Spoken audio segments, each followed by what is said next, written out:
Hello, Stats class. This is the chart that is the summary of lesson 8.2, technically a little bit of 8.1 on this first column.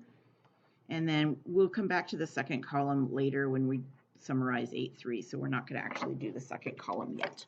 But regardless, we're going to summarize this. I'm hoping that you tried this before I started it, because I'm hoping that some of this you would actually know the answers to, and I'm just talking you through the answers to make sure.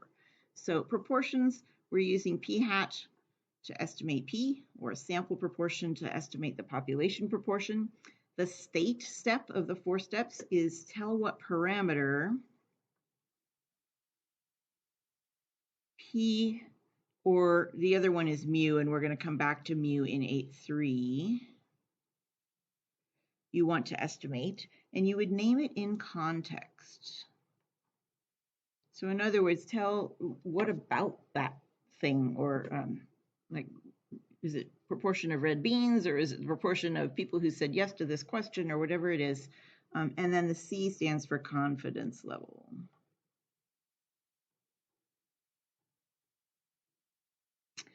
All right. And then we always want to name our procedure. It's not quite such a big deal right now because we have only learned one procedure so far, and that is called a confidence interval for proportions, which we're going to write that down in just a sec. But then we would check the conditions for that procedure.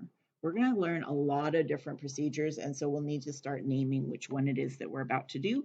So this is a confidence interval. You are welcome to write CI for me, and I would understand what that meant. And it is for proportions. The book's name, which is a little bit fancier, is a one sample Z interval for proportions. But the most important thing here you might notice is the fact that it's an interval and the fact that it's for a proportion. So you've got to have those two words, and then if you put some other stuff, that's fine too. All right, 3 conditions. You are going to get so good at these 3 conditions. We're going to see them over and over, and we actually already saw them in the warm-up today. R is for random, most important word of this class. Has to be a random sample, or we're going to see later on that sometimes it is randomly assigned treatments in an experiment. That's more common later, but right now we'll just write it. Randomly assigned treatments, and we're checking to see if that is given in the problem. If you are not in charge of gathering data, you have no control over whether it was gathered correctly or not. So check to see if it's given. If it's given, say so. If it's not given, say so, and keep going. N is for normal, quite possibly the second most important word in this class, right? Nor is the sampling distribution of p hat normal, and the way you check that with proportions is with NP and NQ, except we don't know what P is. That's annoying, and so we're going to use NP hat and NQ hat. Both have to be bigger than 10. And then the third really important word is I for independent.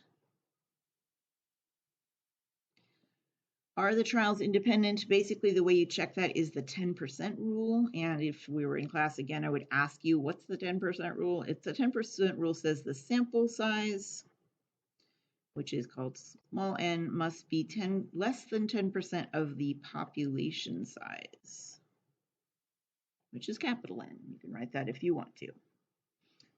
All right, so all of that, we'll come back to the second column. That is our conditions, and we will check them. And then next we're going to calculate the interval. And for the AP test, you cannot just do the calculator shortcut. I'm going to have you write down the calculator shortcut, but you should always show the correct formula to prove that you know what you're doing with the numbers plugged in. Now here's a tip for AP. Up here I said name the procedure. If you forget to name the procedure, but you have the correct formula, they will forgive you for that. So basically they'll check to see if you have the right name or the right formula. And if you're not sure, put the formula, because that's more important. And plug in the numbers and then pick up your calculator to do the shortcut if you're choosing to do it that way. This is, our estimate is p hat plus or minus z star times P hat Q hat over N. I hope you're getting good at that formula. And we've done it a lot on by hand so far, but we're also going to use the shortcut whenever we can. To find Z star, you could either use table A, which I didn't talk about a whole lot yet. You could look at table A and work backwards, or you could use inverse norm. I prefer inverse norm just because I always have my calculator handy. Calculator shortcut is in that stat tests menu. You can write that if you need it. And it's called a one proportion Z int.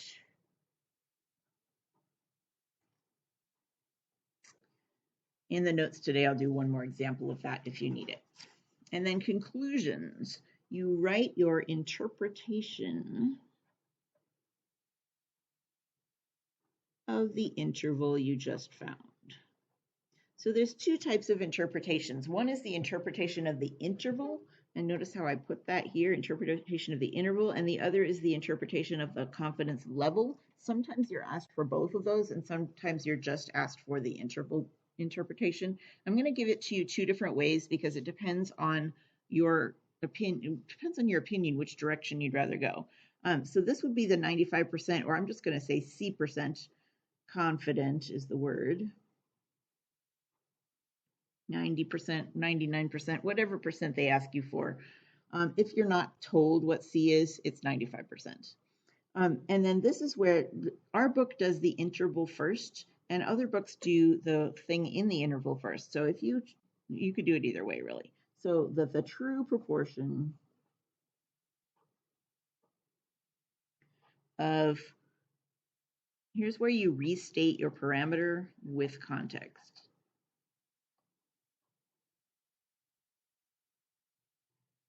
True proportion of whatever it is that we're working with is between your lower bound and your higher bound.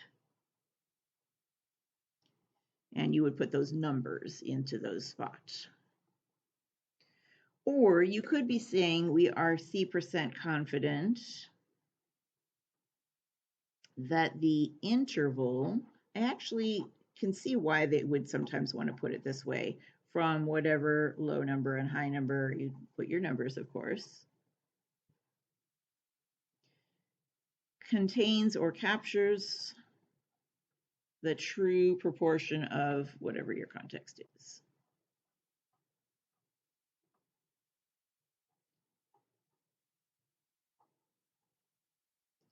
So this putting the true proportion first versus putting the interval first, it doesn't matter to me. The reason for putting the interval first, I think, is that it emphasizes the fact that the interval might change, but the proportion does not. So we don't want to imply that the proportion might or might not, it might move around and sometimes not be in this interval. That's not what we're saying. We're saying this interval might have captured the true proportion, which does not move. So either of those interpretations is fine. Take your pick. Our book does the second one, and the book I used before this does the first one, so it doesn't matter. This last little bit is if you're asked to interpret the level, that's when you say in repeated random samples, you talk about the fact that we're repeating many samples. If you took many samples, then whatever percent of all the intervals, it's always about all the possible intervals. It's not about all the possible things in the population or subjects or anything like that, but all the possible intervals produced using this method would contain or capture the true proportion. And don't forget the context. All right, so that is the summary of the chapter. You may use this as your weekly summary, possibly along with the warm-up chart if you want to. And then I'm going to do a separate video that has one more example for the notes.